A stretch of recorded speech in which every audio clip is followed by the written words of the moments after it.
This podcast is presented by the Centers for Disease Control and Prevention. Welcome to Shift into Better Health, the National Diabetes Prevention Program's podcast series for lifestyle change program enrollees. For folks who want to improve their health, have more energy, and prevent type 2 diabetes, heart disease, and stroke. The Lifestyle Change Program is proven to work.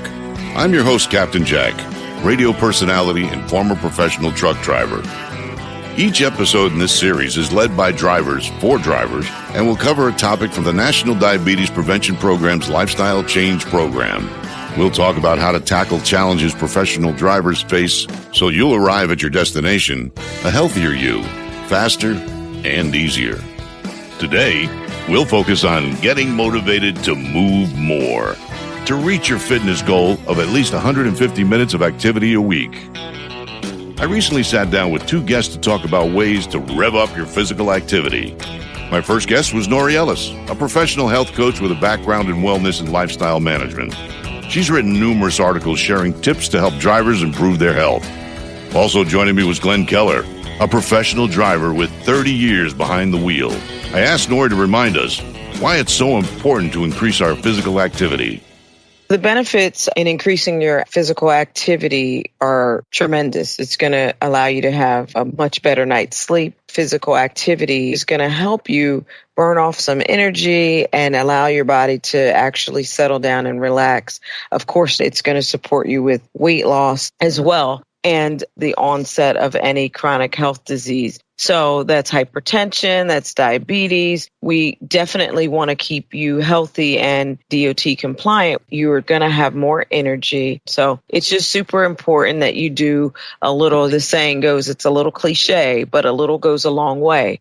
So when you're crunched for time, what's the best way to get a little more active each week? Walking is the number one thing that you can do. Your truck is about 16, 18 meters long. If you're walking around the truck 33 to 35 times, depending on the length of your truck, is going to equal a mile. So if you could break that down to maybe 5 laps the first day or the first week, the second week, then you increase that by another 5. So now you're at 10 laps until you reach the 33 laps. But that doesn't have to start off right away. It's just to get you moving and just getting your body acclimated with exercise. Make every minute count. If you're pre-trip in your truck, make sure that you're not just walking around the truck and looking at the mirrors or checking the headlights or checking the tires. Make sure that those become full workout moments for you, that you are truly able to increase your physical activity. And then as you begin to do the pre-trip, you could do step-ups because you've got to check the mirror. Maybe 10 sets. You got 2 sides of the truck. You have to look at the mirrors. So you could do 5 step-ups on one side, maybe the right leg when you get to the other side, 5 step-ups on the left side. Then do a few squats as you are checking the headlights on the truck.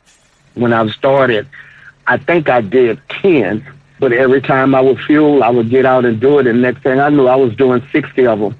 It's really a mindset, and once you set your mind to focus on the movement, you'll utilize that time because you're doing it anyway. You have to pre-trip the truck. So it just makes sense to get the most out of it. On your 30-minute break, you might be able to get some more exercises and take another 2 to 3 laps around the truck. So it's really about establishing a baseline and building on it. Yes. When you're ready to increase your walking, I would suggest that you increase the laps around the truck. But also if you want to increase your heart rate, start to pump your arms a little more, maybe do some step-ups on the truck. You go around the truck 3 times, then you do 2 sets of step-ups on the door where you would go to enter the truck. You could, if you have the access to a hill, you could then increase by walking up or down the hill. High knee raises during your walk will also intensify. Taking the water jugs with you on the walk as you go around instead of just having your hands empty. Now you've got some resistance. If you've got some ankle weights, that'll definitely increase the impact of your walking. So if you want to intensify or add a little more challenge and resistance to the walk, those are some things I would suggest. What I'm actually building up to now is I'm going to take my time and walk, and then about another week or so, I'll walk a little bit, run a little bit, and hopefully within the next 4 weeks or so, I could actually get back to jogging and then running again. So, Nori, how quickly should Glenn increase his activity as he's moving from walking to jogging to running? I would suggest that you increase your activity weekly, slowly. I don't want you to burn yourself out, because if you overdo it, then you'll want to quit. And that's the last thing we want. So I would want you to increase your exercise weekly. If we started off, like I said, with the 5 laps, the next week we increase 5 more. If we did 10 squats this week, let's maybe add 5 more the following week until we reach a goal where you're seeing results and you're ready to move on. Once you kind of get a routine down, maybe increase the weights that you're using, the repetitions and the sets. So there's a lot of things that you can do to increase your exercise that won't increase the amount of time, but we've intensified the workout. When I do my walks, I set the watch or the phone for a 30-minute walk. And the challenge comes in as I get healthier and as I get stronger, I should be able to walk further in that 30 minutes. I might start off walking maybe a mile in 30 minutes, and a couple of weeks later I find out that I've been able to walk a mile and a quarter, and I just keep pushing myself, and I'm still in the walking phase, but then at some point I want to get into the jogging and the running phase, still seeing what I can do in 30 minutes and knowing that if I'm committed, that I should be able to go further and further within that same 30-minute time frame. When I say increase your exercise, it's not just about weight or feeling the burn. A lot of times it really is just equally as important that you're spending some time stretching and increasing your flexibility. Yeah, that's a great point, Nori. So let's get into stretching a bit. I talked to somebody many years ago who said that when you work out, the biggest part of the workout is the stretch, because that will limber your muscles up to accept what you're doing. If you do it without stretching, you can very easily tire your muscles out. But then the next day you do it and you stretch and you say, wow, I feel great. Stretch is key. And not only before, give yourself a little stretching exercise afterwards. Because you live a sedentary lifestyle, your muscles constrict. It causes back pain, and then you've got pain in your leg. And then from that, sciatica comes into play. Stretching is super important to increase your flexibility. So Glenn and I are big guys, tall guys, and like many drivers have achy backs. I found the stretching really helps my back, and it's really good for other joints too. What might a good stretching routine include? What I would suggest is bending from the waist, kind of hunching your shoulders forward to give your back a good stretch. There are stretches you can do if you're standing up with your arms. You take the right arm across your body, holding your left hand just above your elbow for a good stretch. You want to switch sides there. And then while you're seated, taking deep breaths in through your nose, exhaling out through your mouth. Deep breathing is also going to support you in reducing some chronic health diseases. This is going to lower your stress level. It's going to improve your blood flow and circulation. So I encourage you to spend about 2 to 3 minutes doing some deep breathing before, after, and even during your stretching. My stretching is very simple at this point. When I've been sitting behind the wheel 4, 5, 6 hours or whatever it was, and I step out of the truck, that's when the stretching starts. I want to be able to put my fingers down on the ground and just hold that position for a few seconds to stretch out my calf muscles and thighs and legs. It helps prevent injuries or discomfort, to keep those muscles limber, if you will. I know a lot of drivers deal with back issues, just like us. I mean, we see it all the time, right, Glenn? You go to a truck stop, it's like almost they line up. Who's got back pain, right? Yeah. So, Nori, do you have any tips for keeping your back healthy? Back issues with drivers is very, very common.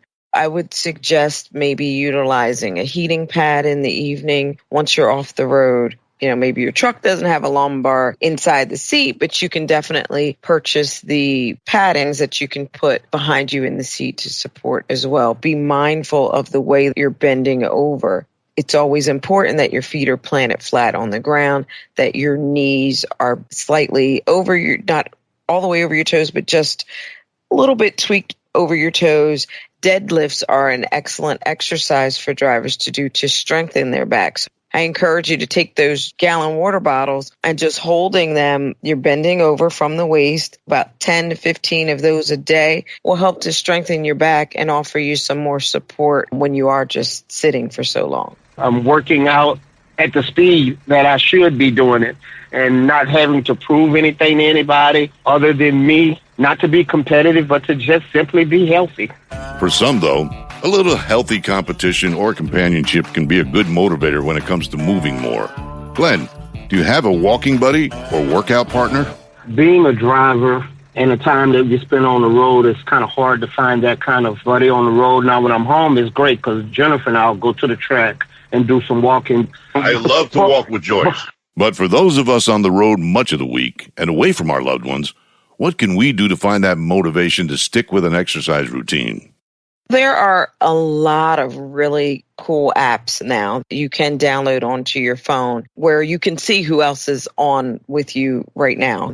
There's apps for walking, for jogging. You just have to find the one that works for you and join in. I mean, there's communities where there's challenges going on. You can partner up with people and you don't have to necessarily know them personally, but it's giving you a sense of I'm not alone. There's some motivation and support while you're getting your workout in. Apps are great for tracking your physical activity too. Most phones have applications internally that are tracking your steps and your exercise and your movement. So I would suggest when you're exercising, have your phone in your pocket. It's always a good idea if you can involve a little competition with your buddies, and it doesn't have to be with a person right there with you, but if you've got someone that you talk to, you can call a buddy while you're getting your walk in, call home to your family, get some extra support from them. Hey, I'm on my 5th lap of the truck. This is really boring. Talk me through it. There's always that extra support there. And then there's turning on music, your favorite music to listen to helps to definitely motivate you. Changing up your activity is another way to keep you motivated. I change it up based on the schedule and what I'm able to do that day. Because there's been times that I've been where I would have liked to walk, but sometimes they don't want you walking around their property. So I will jump up in the trailer and sweep this 53-foot trailer out. That's an activity for me. Just the fact of being able to crawl from the ground up into the trailer and then sweep it out from the front to the back. And it's usually pretty warm in there. But it's an activity, and it feels good being able to do it. And then when I'm at the truck stop, I'm in a rest area, is when I go ahead on and try to get some walking in. So, Nori, what if you do skip a few days, a few weeks?